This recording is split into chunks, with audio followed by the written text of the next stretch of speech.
Olá, tudo bem, B11? Vamos lá, começando mais um dia aí de unidade de terapia intensiva, bora lá? Nós vamos falar um pouquinho hoje sobre CCIH, monitorização invasiva e não invasiva, catéter de Schwann, cateterismo cardíaco, PVC, IAM e angina, tá bom? São 84 slides, bastante coisa, mas a gente precisa falar, tá bom? CCIH, Comissão de Controle de Infecção Hospitalar, tá? Precisa e todo hospital tem que ter qualquer tipo de infecção adquirida após a entrada do paciente, né, em um hospital após sua alta, quando sua infecção estiver diretamente relacionada aí com a internação, ou procedimento hospitalar, por exemplo, aí numa cirurgia. Então a gente já pode dizer que é uma infecção hospitalar. Pode aí acontecer, né, essa infecção acontece quando o micro-organismo, né, penetra no corpo do ser humano e acaba se multiplicando, tá? Pode ser aí por causa, né, da falta de asepsia no meio ambiente, material, medicamentos no paciente, né, e da equipe que o atendeu, tá? Exemplos de asepsia, né, lavagem das mãos, né, não sentar nas camas e aí vai indo. Nós temos aí como se adquire, a pessoa acaba sendo obrigada aí a internar no ambiente hospitalar para tratamento de médico, está sujeita a contrair uma infecção hospitalar, tá? Que essa internação acaba indo. As infecções, na realidade, a maioria das vezes estão dentro da onde? Dentro da UTI, tá? Nós temos aí, de acordo com a portaria 2616, né, as cirurgias são classificadas como limpa, potencialmente contaminadas, contaminadas e infectadas. Isso daqui é conceito de centro cirúrgico, tá? Vocês já tiveram clínica cirúrgica, então esses conceitos eu tenho que você já sabe de cor salteado. O que se sente? Os sintomas são relacionados a qualquer procedimento, envolve aí algum sistema, até respiratório, urinário. Pacientes graves podem ter comprometimento aí de todos os órgãos, tá? Geralmente vem aí a febre sendo denominante. Pacientes em risco, né? Pacientes RNs, acidentados, neoplásicos, receptores de órgãos, diabéticos, idosos, aidéticos, né? O diagnóstico, né? É feita aí convencionado a infecção hospitalar adequada manifesta aí antes das 72 horas da internação, quando associadas a procedimentos médicos realizados durante o período de tempo. As infecções no RN, né, são hospitalares, exceção das transmitidas de placentária, né, ou associadas à bolsa rota, né, superior a 24 horas. Então, o paciente deu entrada no hospital, precisa escolher exame de laboratório, precisa escolher suave, porque ele pode falar que ele adquiriu aí essa bactéria dentro do hospital. Por isso que eu colho exame de laboratório e suave também desses pacientes. Como a gente trata, antibióticos, tá bom? E como se previne com asepsia.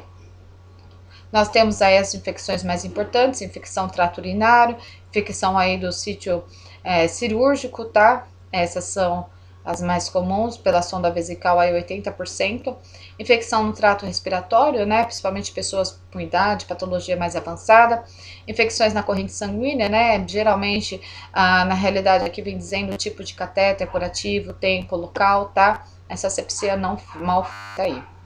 Nós temos aí o Staphylococcus aureus, tá, ele é gram positivo, ele na realidade, né, acaba aparecendo aí 30% aí dos casos de infecções hospitalares, tá? Esse é o Staphylococcus aureus. Eu coloquei aqui para você Staphylococcus epidermis, tá? E a Escherichia coli, tá? A Staphylococcus epidermis, na realidade, vem aí principalmente, né, endocardite e vem também em catéteres, tá? Muito comum a gente elenca em catéteres. A Escherichia coli, ela na realidade vem principalmente na Itu e sepse, cai muito fácil na corrente sanguínea. A Klebsiella, que é o KPC que todo mundo fala, pacientes aí imunodeprimidos, né, ou pacientes pneumonias comunitárias, tá, que ela sempre vem. A Pseudomonas, né, vem aí gram negativo, né, aeróbica facultativa, causada aí infecções diversas, né, a partir de região do corpo, então não tem um lugar mais específico. O Enterococcus, né, são bactérias gram-positivas, principalmente aí vem na infecção urinária. A Cinobacter, né, basicamente vem pela parte respiratória, tá? São algumas que eu preciso falar para vocês. Histórico de controle de infecção a partir, né, do dia 15 de maio de 1847, todo estudante ou médico é obrigado, antes de entrar nas salas de clínica obstétrica, lavar as mãos com uma solução aí, né, de ácido clorídrico na bacia colocada na entrada. Essa disposição aí vigora para todos, né? Então, desde 1800 lá, né, 47 já tinha já um controle de infecção, tá? Florence veio aí em 1854, né, fazendo aí esse controle de infecção também importante, tá? Nós temos aí no começo do século XX, né, o uso das luvas, tá bom? No 1929, a Alexander Fleming, né, com a obtenção aí da penicilina como antibiótico, e aí veio a resistência bacteriana, né, que tem um controle, será? Né? Vem aí o CCH justamente para isso. Decreto de Ministério da Saúde 77.052, de 19 de janeiro, né, de 76, seu segundo artigo, determinou que nenhuma instituição hospitalar pode funcionar, né, no plano administrativo se não dispuser dos meios de proteção capazes de evitar efeitos nocivos à saúde, né, ou agentes, pacientes ou circunstantes, tá? Então todos têm que ter. Em 1983, todos os países, né, independente da natureza, né, mantedora, deve manter comissão de controle de infecção hospitalar, dá as orientações práticas sobre a forma de 5 anexos, né? Então tem ali mais 5 anexos, mas esse que é o mais importante para nós, tá? 930, né? A portaria 930, ações sistemáticas para reduzir a incidência aí de grave, né, de infecção hospitalar, tá bom?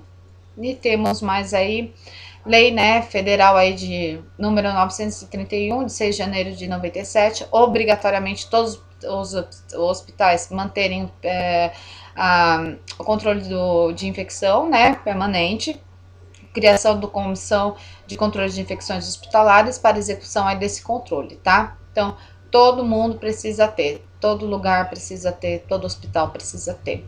A portaria aí vem dizendo a mesma coisa, tá? Que precisa ter o CCH, tá? E é responsável aí por uma série de medidas, tá? Como a incentivo à correção da higiene das mãos, dos profissionais da saúde, controle de uso de antimicrobianos, a fiscalização limpa, a desinfecção de artigos, né, e superfícies, tá bom?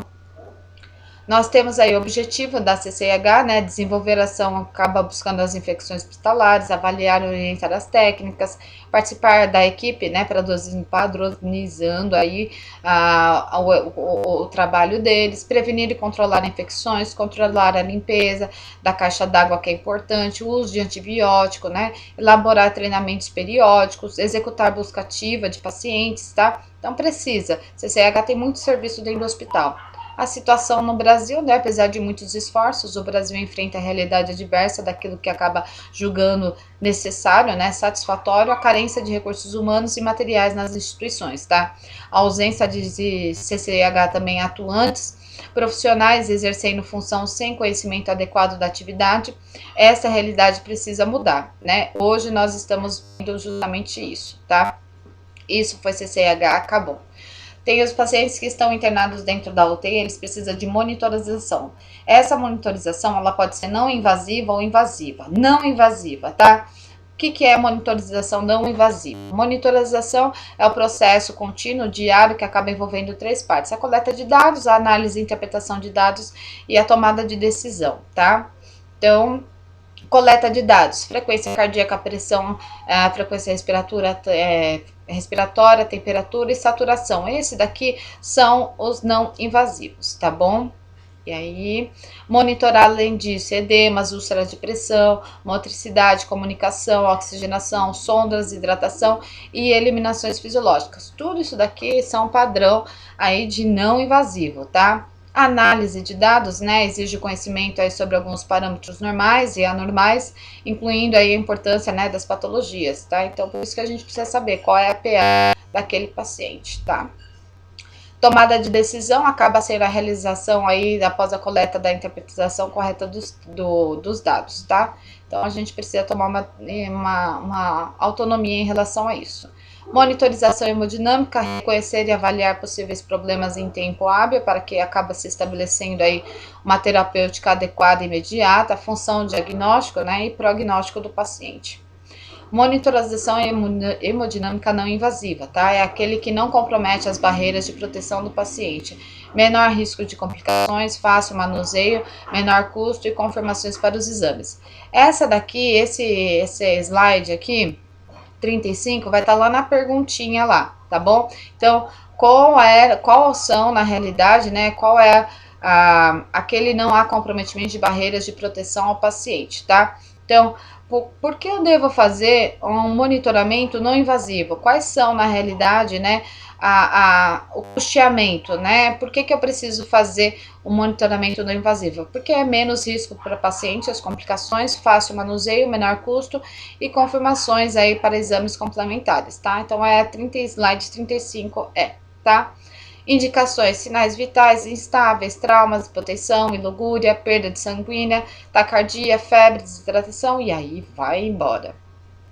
Nós temos um monitor, né, de múltiplos parâmetros. Esse daqui dentro da UTI fica ligado o tempo inteiro, tá? Muito mais fácil do que a gente ficar lá vendo lá a pressão. Posição dos eletrodos, vocês precisam saber as posições dos eletrodos, tá? Aqui embaixo aqui tem um que é melhor, o outro slide aqui, ó. O vermelho de um lado, amarelo do outro, preto de um lado, verde do outro, tá? Mas nós temos aí 6 eletrodos ainda correndo pela parte torácica, a gente precisa saber, né? Primeiro espaço intercostal, segundo, terceiro, quarto e assim por diante, tá? Eu vou parando por aqui, próximo vídeo, parte 2, tá bom? Beijo!